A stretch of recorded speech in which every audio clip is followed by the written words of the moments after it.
السلام علیکم کلاس. آج کا ہمارا موضوع ہے یا سبق ہے نظریہ پاکستان، جس کے مصنف ہیں ڈاکٹر غلام مصطفیٰ خان. آئیے سب سے پہلے ڈاکٹر غلام مصطفیٰ خان صاحب کا مختصر تعارف پڑھ لیتے ہیں. ڈاکٹر غلام مصطفیٰ خان جبل پور ہندوستان میں پیدا ہوئے. ناظرہ قرآن گھر میں پڑھا، وہیں کے انجمن اسلامیہ ہائی اسکول میں ثانوی جماعت تک تعلیم حاصل کی، یعنی کہ پرائمری جماعت تک. علی گڑھ کالج سے ایم اے اور ناگپور یونیورسٹی سے پی ایچ ڈی اور ڈی لیٹ کی ڈگریاں حاصل کیں. 1937 میں پبلک سروس کمیشن پاس کر کے King Edward College Amravati Hindustan میں اردو کے استاد مقرر ہوئے. اس کے بعد آپ ناگپور یونیورسٹی میں شعبہ اردو کے صدر مقرر کیے گئے. 1948 یعنی کہ 1948 یعنی کہ قیام پاکستان کے بعد میں ہجرت کر کے پاکستان آئے اور اسلامی یونیورسٹی کراچی میں اردو کے استاد مقرر ہوئے. بابا اردو مولوی عبدالحق نے آپ کو اردو کالج کراچی میں صدر شعبہ اردو کے طور پر تعینات کیا. علامہ آئی قاضی نے آپ کو حیدرآباد سندھ یونیورسٹی صدر شعبہ اردو مقرر کیا. ڈاکٹر صاحب ایک بڑے عالم، محقق، مصنف، ماہر لسانیات، ماہر تعلیم اور سلسلہ نقش بندیہ کے عظیم رہنما تھے. آپ کو اردو، ہندی، فارسی، عربی اور انگریزی زبانوں پر عبور حاصل تھا. آپ کی علمی اور تصنیفی خدمات کی وجہ سے پاکستان کے مختلف اداروں نے آپ کو تمغے، ایوارڈ اور سپاس نامے عطا کیے. حکومت پاکستان نے اقبال اور قرآن کتاب لکھنے پر صدارتی ایوارڈ ستارہ امتیاز سے نوازا. آپ کی تحریر کردہ کتابیں پاکستان کی جامعات میں پڑھائی جاتی ہیں. ڈاکٹر غلام مصطفیٰ خان صاحب نے چونکہ ہجرت سے پہلے یعنی کہ قیام پاکستان سے قبل اور قیام پاکستان کے بعد کے حالات بخوبی خود سے جن کا جائزہ لیا تھا، اور یہی وجہ سے انہوں نے نظریہ پاکستانی جو سبق تحریر کیا ہے، اس میں انہوں نے ان حقائق کے بارے میں بتایا ہے جو کہ تحریک پاکستان یا قیام پاکستان کے وقت یا اس وقت جو حالات تھے، جو واقعات تھے، کیا کیا ہوا، کیسے ہوا، وہ سب انہوں نے اس سبق میں لکھ دیا ہے، تحریر کر دیا ہے. آئیے اب سبق کی طرف چلتے ہیں اور پڑھتے ہیں، سمجھتے ہیں کہ آیا انہوں نے نظریہ پاکستان میں کیا بات بیان کرنے کی کوشش کی ہے. نظریہ پاکستان. کلاس نظریہ پاکستان پڑھنے سے پہلے ہمیں یہ معلوم ہونا ضروری ہے کہ نظریہ یا اس سبق جو عنوان ہے اس کا مقصد کیا ہے یا اس کا مطلب کیا ہے. تو نظریہ کہتے ہیں ویژن کو. تو نظریہ پاکستان یعنی کہ پاکستان کا نظریہ، پاکستان کا ویژن کیا تھا، پاکستان کیوں وجود میں آیا. تو ہم یہ بچپن سے پڑھتے آ رہے ہیں کہ نظریہ پاکستان کیا ہے یا اسلام یا پاکستان کس نظریے کے تحت وجود میں آیا. تو ہم اکثر یہ سنتے ہیں اور پڑھتے آتے ہیں کہ پاکستان ایک اسلامی نظریے کے تحت وجود میں آیا. تو یہی وجہ ہے کہ اس سبق کا نام نظریہ پاکستان رکھا گیا ہے کہ اس میں پورے سبق میں ڈاکٹر غلام مصطفیٰ خان صاحب نے یہ بیان کیا ہے یا یہ بتایا ہے کہ وہ کیا وجوہات تھیں جن کی وجہ سے پاکستان کا وجود میں آنا ضروری تھا، اور کون کون لوگ اس میں شامل تھے، اور کیا کون سی قربانیوں کے بعد اور کتنی محنت کے بعد یہ ملک وجود میں آیا. آئیے اب ہم اس کی بلند خوانی کرتے ہیں اور سمجھ لیتے ہیں. مسلمانوں نے ہمیشہ رواداری کو اپنا شیوا بنایا ہے. جب کفر و الحاد اپنا غلبہ حاصل کرنا چاہتا ہے تو مسلمان اس کے مقابلے کے لیے ڈٹ کر کھڑا ہو جاتا ہے. یعنی کہ یہاں پہ کیا بات بتائی جا رہی ہے کہ مسلمانوں نے ہمیشہ رواداری کو یعنی کہ اپنی جو ذات ہے اس کو کبھی بھی کسی اور کو اس پر غالب نہیں ہونے دیا. تو کفر و الحاد اپنا غلبہ حاصل کرنا چاہتا ہے، یعنی کہ جب کافر جو ہے مسلمانوں پر کبھی بھی غلبہ حاصل کرنا چاہتے ہیں تو مسلمانوں نے ہمیشہ اس کے ساتھ ڈٹ کر مقابلہ کیا اور کبھی بھی ان کو غلبہ حاصل کرنے نہیں دیا. بادشاہ اکبر کی بے جا رواداری اور ملکی سیاست میں ہندوؤں کے عمل دخل کی وجہ سے ملک میں کافرانہ طور طریقے اس قدر رائج ہو گئے تھے کہ مسلمانوں کی آزادی خود ان کے دینی معاملات میں بھی ختم ہو گئی تھی. بادشاہ اکبر کی بے جا رواداری سے مراد یہ کہ اکبر بادشاہ نے ایک ہندو کے ساتھ شادی کر لی تھی، اور وہ ہندوؤں کے ساتھ اس قدر گھل مل گئے تھے اور ان کو اس قدر اپنی مسلمانی یا اپنی بادشاہت میں اس قدر انوالو کر لیا تھا، اس قدر ان کو حکمت دے دی تھی، اس قدر ان کو حکومت دے دی تھی کہ مسلمانوں کا جو اپنی جو ان کی ذات تھی وہ کہیں کھوتی چلی جا رہی تھی. چنانچہ اکبر کے آخری دور میں اسلام کی سربلندی کے لیے حضرت مجدد علیہ ثانی کھڑے ہوئے. آپ نے جہانگیر کے زمانے میں محض دین کی خاطر قید و بند کی سختیاں جھیلیں اور اسلامی قدروں کو نئے سرے سے فروغ دیا. ان کے اثر سے شاہ جہاں اور اس کے بعد اس کا بیٹا اورنگزیب دین کا خادم بنا، لیکن اورنگزیب کے بعد ہی اس کے بیٹوں کے باہمی نفاق اور کمزوری کی وجہ سے مغلیہ سلطنت کا زوال شروع ہو گیا. مرہٹوں اور ہندوؤں کے کئی گروپوں نے سر اٹھایا، انگریزوں نے اپنے قدم جمایا اور ملک میں انتشار پھیل گیا. لیکن ایسے گئے گزرے حالات میں بھی قوم کو فروغ دینے اور اسلام کو سربلند کرنے کے لیے میسور ہم یہاں تک کیا بات بتا رہے ہیں کہ کس نے ان سب حالات میں، اکبر کے حالات میں کس نے اسلام کی خدمت کی؟ مجدد الف ثانی، ایک بہت عظیم نام، بہت دین اسلام اور مسلمانوں کی تاریخ کا بہت اہم نام، اہم شخصیت مجدد الف ثانی کی بات ہو رہی ہے یہاں پہ، جنہوں نے اس دور میں مسلمانوں کو اس بات سے آگاہ کیا کہ آیا ان کے ساتھ ہو کیا رہا ہے یا ہونے کیا والا ہے، اور کیا کس قدر ضروری ہے کہ ایک علیحدہ یا ایک ایسی ریاست ہو، یا ان لوگوں سے، ہندوؤں، مرہٹوں، جاٹوں اور انگریزوں سے کس طرح سے نجات حاصل کی جائے گی۔ ان سب کے لیے جو سب سے پہلا قدم، جو سب سے پہلا اسٹیپ اٹھایا وہ مجدد الف ثانی نے اٹھایا۔ آگے پڑھتے ہیں کہ کیا بات ہو رہی ہے۔ میسور کے سلطان حیدر علی اور اس کے بیٹے سلطان ٹیپو نے ہندوؤں اور انگریزوں کا مقابلہ کیا، بلکہ افغانستان، ترکی اور پھر فرانس کو بھی اپنے ساتھ شامل کرنے کی کوشش کی، لیکن ملک کے دوسرے سرداروں نے ساتھ نہیں دیا اور انہیں کامیابی حاصل نہ ہو سکی۔ اسی زمانے میں شاہ ولی اللہ دہلوی اور ان کے صاحبزادوں نے مسلمانوں کی اخلاقی اور معاشرتی برائیوں کو دور کرنے کی تحریک شروع کی۔ یعنی کہ شاہ ولی اللہ نے جب دیکھا کہ کوئی بھی ایسا کچھ بھی ایسا نہیں ہو پا رہا ہے جس کی وجہ سے مسلمان جو ہے مسلسل پستی اور زوال کی طرف جاتے جا رہے ہیں، تو انہوں نے ایک تحریک شروع کی۔ وہ تحریک کون سی تھی؟ آگے پڑھتے ہیں۔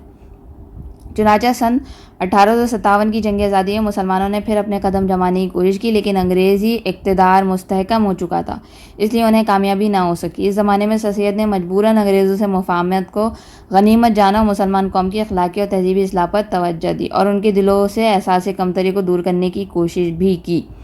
1857 کی جنگ آزادی جو ہوئی تھی، اس میں بہت سارے لوگوں نے سر سید کو کافر اور اس طرح کے ان پر الزامات، اور ان کو جو ہے خدا نخواستہ کافر کہا گیا، ان پر ایسے فتوے جاری کیے گئے، کیونکہ انہوں نے کیا کیا، انہوں نے یہ دیکھا کہ انگریزوں کی جو کامیابی اور ترقی کی وجہ ہے وہ اصل میں ہے کیا۔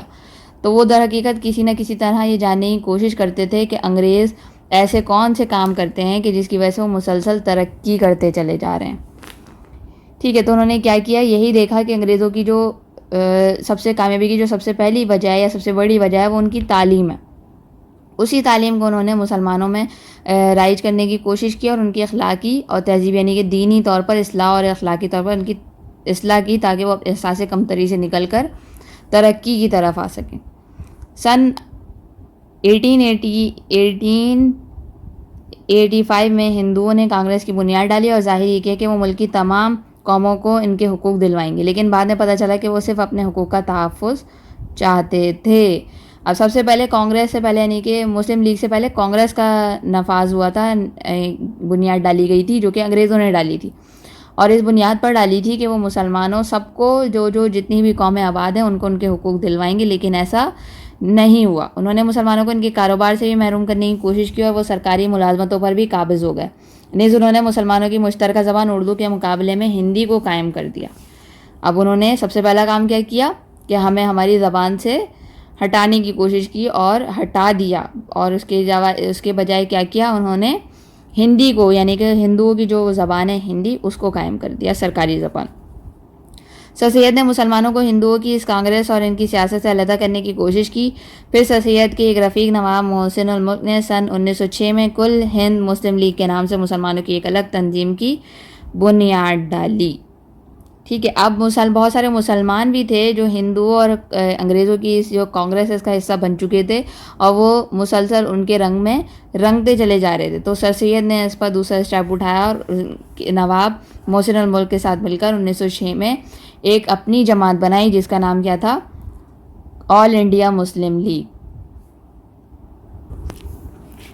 یہ تنظیم ڈھاکے میں قائم ہوئی تھی، جہاں ہندوؤں نے سازش کر کے مسلمانوں کو زخم پہنچانے، یعنی کہ نقصان پہنچانے کے لیے مشرقی بنگال اور آسام کا وہ صوبہ جس میں مسلمانوں کی اکثریت تھی ختم کرا دیا، اور سن 1911 میں اسی علاقے کو پھر بنگال میں شامل کر دیا۔ آپ دیکھیے مختلف چالوں سے ہندوؤں نے انگریزوں کے ساتھ مل کر مسلمانوں کو پریشان کرنے کی، نقصان پہنچانے کی بار بار مسلسل کوشش کرتے رہے۔ اسی زمانے میں پہلی جنگ عظیم چھڑ گئی، جس میں انگریز کا مقابلہ جرمنی سے ہوا اور ترکی نے جرمنی کا ساتھ دیا تھا۔ ہندوستان کے مسلمان چونکہ ترکی کے سلطان حجاز کی خدمت کرنے کی وجہ سے خلیفہ اسلام سمجھتے تھے، اس لیے انہوں نے مالی اور طبی امداد بہم پہنچائی، جس کی وجہ سے حکومت برطانیہ کو مسلمانوں سے عناد پیدا ہو گیا۔ اب کیا ہوا کہ ہندوستان کے مسلمان، ظاہر مسلمانوں نے ترکی کے ساتھ مل کر انگریزوں کے خلاف ایک طرح سے ساتھ دیا ترکی کا، تو حکومت برطانیہ کو مسلمانوں سے انات پیدا ہو گیا، یعنی کہ ان کے دل میں ایک کھوٹ اور ان کے دل میں ایک ان کے لیے برائی پیدا ہو گئی۔ لیکن انہوں نے یہاں کے مسلمانوں سے یہ وعدہ کیا کہ اگر ہمیں جنگ میں فتح حاصل ہو گئی تو ہم کسی طرح بھی ترکی کو مزید نقصان نہیں پہنچائیں گے۔ یہ وعدہ محض فریب تھا، ہمیشہ کی طرح جیسے قرآن پاک میں بھی ہے کہ جب کافر جو ہے کافروں سے کسی بھی طرح کی دوستی کا آپ جو ایک خیال ہے یا اس کو آپ کبھی بھی وہ اصلی یا حقیقی نہیں ہو سکتی، وہ ہمیشہ دھوکہ اور فریب ہی دیں گے۔ چنانچہ جب انگریزوں کو فتح حاصل ہوئی تو وہ اپنے وعدے سے پھر گئے اور انہوں نے ترکی کی وسیع سلطنت کے ٹکڑے ٹکڑے کر دیے۔ یہاں کے مسلمانوں کو اس فریب کی وجہ سے بہت تکلیف پہنچی۔ انہوں نے خلافت کے تحفظ کے لیے مولانا محمد علی جوہر اور ان کے بڑے بھائی مولانا شوکت علی کی رہنمائی میں تحریک خلافت شروع کی۔ لیکن اس زمانے میں ہندوؤں نے مسلمانوں کو ہندو بنانے کے لیے شدھی تحریک شروع کی اور ان کو ختم کرنے کے لیے سنگٹھن تحریک بھی شروع کی۔ اب جب کسی بھی طرح سے بھی جب اپنی ان بڑی بڑی چالوں اور فریبوں کے باوجود بھی وہ مسلمانوں کو نہیں توڑ سکے تو انہوں نے کیا کیا کہ ایک نئی تحریک، ہندوؤں نے ایک نئی تحریک شدھی تحریک اور سنگٹھن تحریک شروع کی، جس میں انہوں نے مختلف طریقوں سے، مختلف حربوں سے، مختلف چالوں سے ان معصوم مسلمانوں کو ہندو کرنے کی کوشش کی جو کہ مسلمان تھے۔ اچھا، اس کے بعد کیا ہوا؟ پھر سن 1928 میں کانگریس نے جو نہرو رپورٹ شائع کی، اس میں مسلمانوں کے لیے ایک علیحدہ نمائندگی کا اصول جو وہ 12 سال پہلے تسلیم کر چکے تھے بالکل نظر انداز کر دیا۔ پھر تو مسلمانوں میں بڑا جوش پیدا ہوا اور انہیں یقین ہو گیا کہ چونکہ ان کا دین، ان کی تہذیب اور ان کی معاشرت سب کچھ غیر مسلموں سے مختلف ہے، اس لیے کسی حالت میں ہندوؤں سے تعاون نہیں ہو سکتا۔ پہلے تو مسلمان اسی کوشش میں تھے کسی طرح ہندوؤں کے ساتھ گٹھ جوڑ کر کے یا کسی طرح ان سے اتحاد کر کے کسی بھی طرح سے مفاہمت ہو جائے اور ایک ساتھ ہی دونوں قومیں آباد رہیں، ایک ساتھ رہ سکیں۔ لیکن جو ہندو ہیں وہ تو ہیں کافر، تو انہوں نے ہر طرح سے مسلمانوں کے ساتھ دھوکہ فریب، ہر طرح سے وہ چالیں، وہ گٹھ جوڑ وہ کرنے کی کوشش کی کہ مسلمانوں کو یقین ہو گیا کہ اب جو ہے ممکن نہیں ہے، ناگزیر ہو چکا ہے ان کے ساتھ ایک ہی جگہ پر، ایک ہی ملک میں، ایک ہی سرزمین پر رہنا۔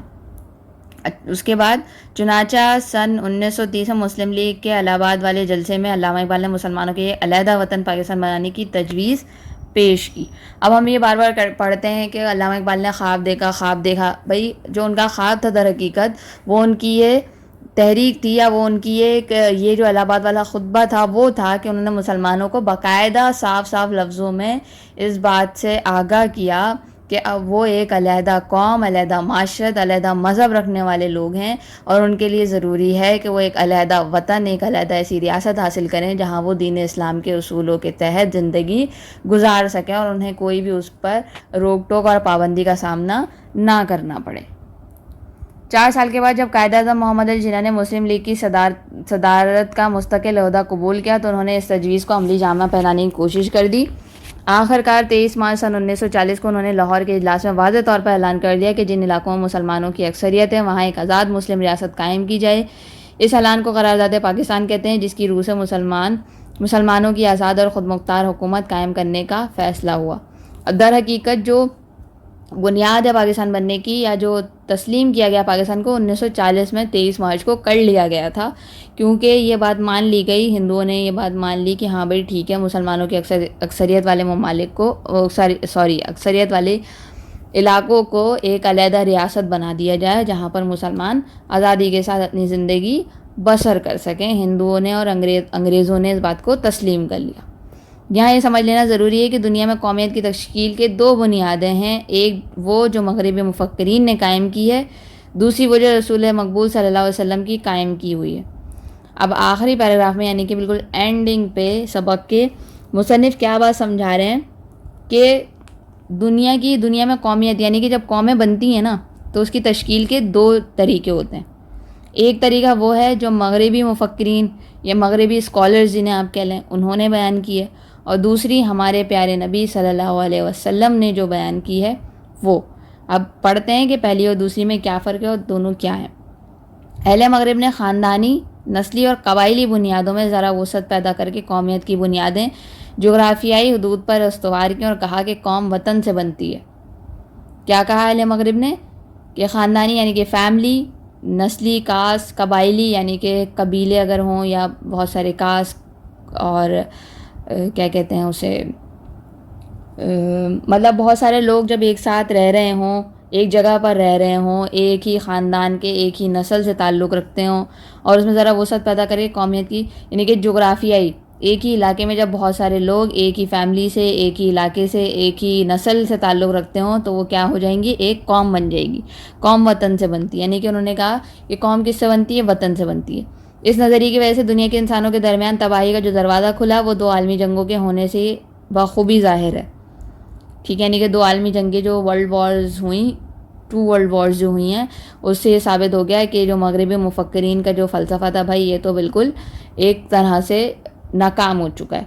ٹھیک ہے، یہ وطنی قومیت ہی کی بنیاد پر لڑی گئیں، اور یہ وطنی قومیت جنوبی ایشیا کے مسلمانوں کو تحفظ دینے میں تو بالکل ہی ناکام تھی، کیونکہ جنوبی ایشیا کے مسلمان اس نظریے کے تحت ایک مجبور اقلیت بن جاتے۔ صحیح، اب کیا ہوتا؟ یہاں پہ کیا بات سمجھائی جا رہی ہے کہ وہ جو 2 ورلڈ وار لڑی گئیں وہ کس وجہ سے لڑی گئیں؟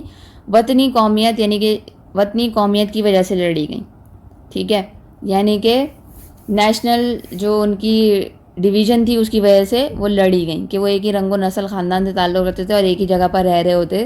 تو اسی طرح اگر مسلمان اور ہندو ایک ساتھ رہ رہے ہوتے تو مسلمان کیا ہوتے؟ صرف ایک مائنورٹی بن کر رہ جاتے، اور ان کا اپنا کوئی وجود، اپنی کوئی قوم، اپنا کوئی وطن، اپنا کوئی ملک نہیں ہوتا۔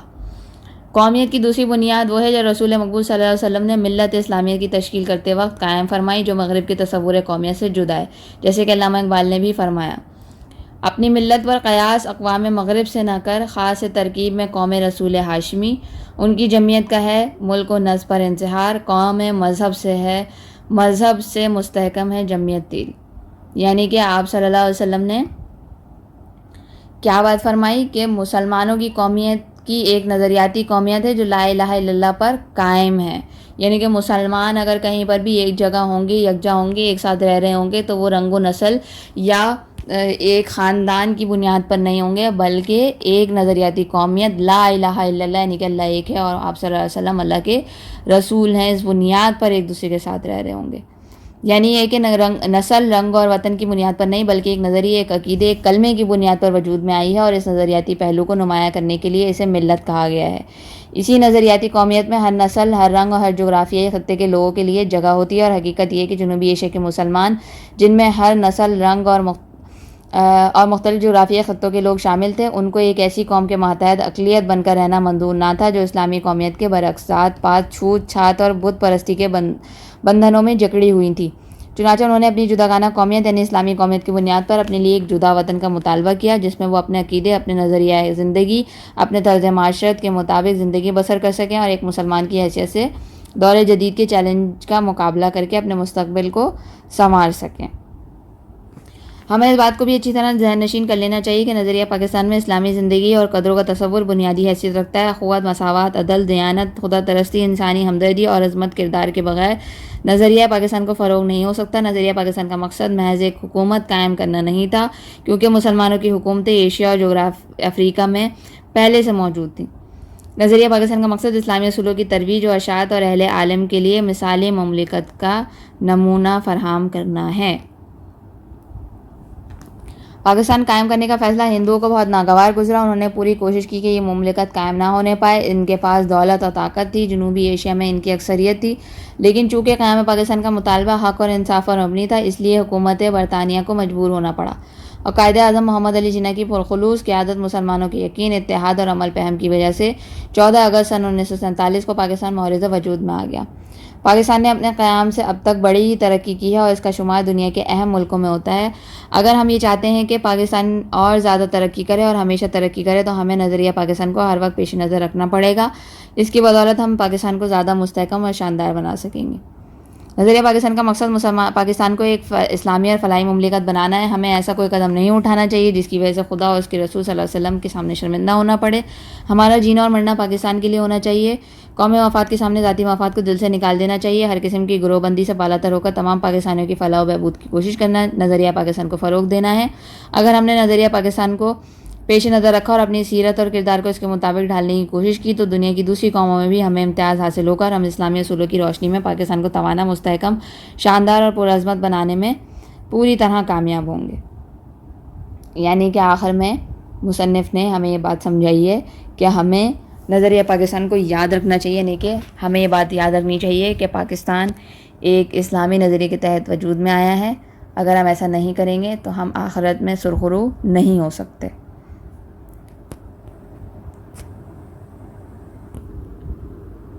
سبق ہم نے مکمل پڑھ لیا، آئیے اب اس کا مرکز خیال سمجھ لیتے ہیں۔ یہ نظریہ پاکستان سبق ڈاکٹر غلام مصطفیٰ خان صاحب کی تحریر کردہ تصنیف ہے، جس میں انہوں نے تحریک پاکستان کے تاریخی حقائق سے پردہ اٹھایا ہے۔ پاکستان ایک طویل اور صبر آزما جدوجہد کے بعد دنیا کے نقشے پر ابھرا، جس کا بنیادی مقصد مسلمانوں کی اکثریتی علاقوں پر مشتمل ایک ایسی ریاست کا قیام تھا جہاں آنے والی نسلیں قرآن و سنت کے مطابق عمل پیرا ہوں۔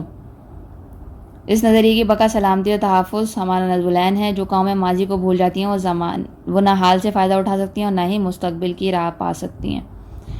ڈاکٹر غلام مصطفیٰ خان نے قیام پاکستان کے متعلقہ تاریخی حقائق کو واضح کرنے کے لیے فکری مضمون تحریر کیا ہے، جس میں انہوں نے بتایا ہے کہ پاکستان ایک اسلامی نظریے کے تحت وجود میں آیا۔ اس کی اہم شخصیات میں، اس سبق میں جن اہم شخصیات کا ذکر کیا گیا ہے انہیں مجدد الف ثانی، سر سید احمد خان، نواب محسن الملک اور اسی طرح کئی اہم شخصیات کا ذکر ہے۔